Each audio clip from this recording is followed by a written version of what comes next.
ଭଲ ପାଇବା ନା ବହୁତ ସହଜ କିନ୍ତୁ ତାକୁ ଭୁଲିବା ନା ବହୁତ କଷ୍ଟ। କାହାକୁ କିଛି ବୁଝେଇବା ଅପେକ୍ଷା ନା ନିଜେ ଚୁପ୍ ରହିଯିବା ହିଁ ବହୁତ ଭଲ। କାରଣ ଯାହାର ଯେଉଁଥିରେ ଖୁସି ନା ତାକୁ ତା ଖୁସିରେ ରହିବାକୁ ଦିଅ। କାହାକୁ ଯଦି ସାଙ୍ଗ ବହୁତ ଭଲ ପାଇଲେ ମଧ୍ୟ ସେ ସବୁବେଳେ ଆମର ରୁହନ୍ତି ନାହିଁ। ତାକୁ କ'ଣ ଜବରଦସ୍ତ କଲେ ସାଙ୍ଗମାନେ ତମ ସାଥୀ ତୁମକୁ ସିଏ ଭଲ ପାଇବ ବୋଲି ଭାବୁଛ?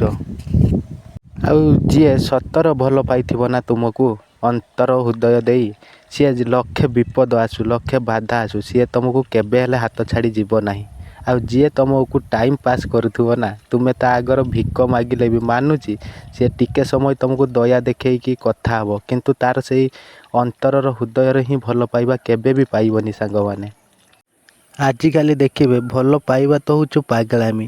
ଆଜିକାଲି ଯେଉଁମାନେ ଭଲ ପାଉଛନ୍ତି ଯେଉଁ ପିଲାମାନେ ସେଇମାନେ ଦେଖିବେ ତାଙ୍କ ସାଥୀ କଲ୍ ନ ଉଠେଇଲେ କି ଆଉ କୌଣସି କାମ କଲେ ସିଏ ତାଙ୍କର ହିଁ ସବୁ କିଛି ତଦାରଖ କରୁଥାନ୍ତି। ତାଙ୍କ ଉପରେ ଯେମିତି ବିଶ୍ୱାସ ନାହିଁ। କିନ୍ତୁ ଏଇଟା ବି ମନେ ରଖିବା ଦରକାର ତାଙ୍କର ସିଚୁଏସନ୍ ସେମିତି ଥିବ, ସେ କୌଣସି ବିପଦର ଥିବେ କି କ'ଣ ଗୋଟେ ପରିସ୍ଥିତି ଥିବ ସେଥିପାଇଁ ଆମ ଫୋନ୍ ଉଠେଇବେନି। ସେଇଥିପାଇଁ ବି ରାଗରେ ହିଁ ସମ୍ପର୍କ ଭାଙ୍ଗିଯାଏ ଶୀଘ୍ର। ସେଥିପାଇଁ ତମ ସାଥୀ ଉପରେ ସେତିକିଟା ତମର ବିଶ୍ୱାସ ଭରସା ଭଲ ପାଇବା ରଖ। ଦେଖିବ ସିଏ କେବେ ହେଲେ ତମର ହିଁ ହେଇକି ରହିବ, ତମକୁ ହାତ କେବେ ହେଲେ ଛାଡ଼ିଦେବ ନାହିଁ। ତା ପରିସ୍ଥିତି ବି ସବୁବେଳେ ବୁଝ।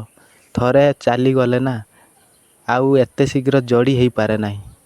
ସେତେବେଳେ ନା ତୁମେ ହସୁଥିବ ଲୋକଙ୍କ ଆଗରେ କିନ୍ତୁ ମନ ଭିତରେ ହିଁ କାନ୍ଦୁଥିବ। ଯାହାକୁ ତୁମେ ଭଲ ପାଉଥିଲ ସେଇ ତୁମକୁ ଭାଙ୍ଗିଦେବ। ସେ ଯେତେ ଦୂରରେ ବି ଗଲେ ନା ତା ସ୍ମୃତି ସବୁବେଳେ ତୁମକୁ ମନେ ପଡ଼ିବ।